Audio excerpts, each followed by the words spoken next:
Bon, si vous utilisez N8N mais que vous n'utilisez pas ce bot-là, je vais vous le dire, il y a directement un trop gros problème. Parce qu'en fait, il est trop puissant. Il vous permet de gagner des centaines d'heures. En tout cas, moi, c'est comme ça que je l'ai perçu, puisque c'est vraiment un assistant qui va vous débloquer dès que vous êtes perdu ou vous ne savez pas comment vous y prendre. Donc, je vous montre ça tout de suite. En gros, il s'agit de ce GPT-là sur ChatGPT.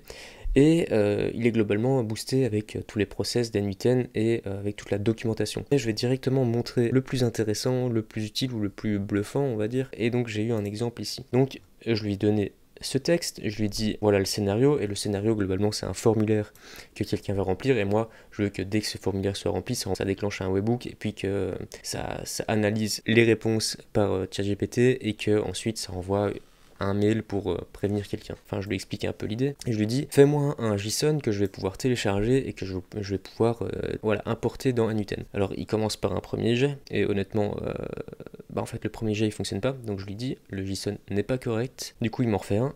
Il me donne un truc à télécharger, je le télécharge, je l'importe, et voilà le résultat. Donc en fait, le GPT m'a généré le code pour le webhook, m'a généré le code pour le HTTP, il a rempli, et ensuite il m'a aussi fait le nœud pour le mail. Donc ça c'est vraiment la grosse utilisation un peu waouh, mais en fait on peut aussi faire dans le sens inverse. Par exemple, on va importer le fichier qu'il m'a donné, et je vais lui dire, enfin on va faire comme si c'était un workflow que j'avais travaillé et qu'il y avait une erreur que je comprenais pas. Donc je vais lui dire d'où provient l'erreur.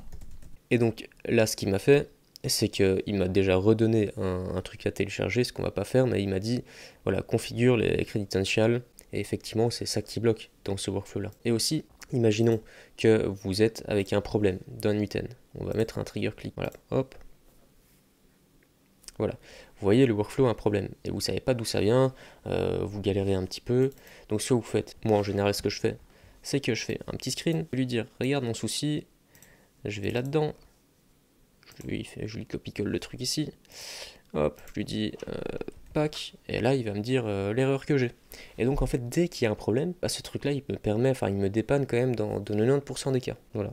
Donc là, il me dit l'erreur d'où ça vient. Donc voilà, si jamais vous avez des problèmes sur N8N, voilà la solution. La vidéo est déjà terminée, mais n'hésitez pas à vous abonner, à mettre un like ou à créer de l'engagement en tout cas. Et puis on se dit à bientôt.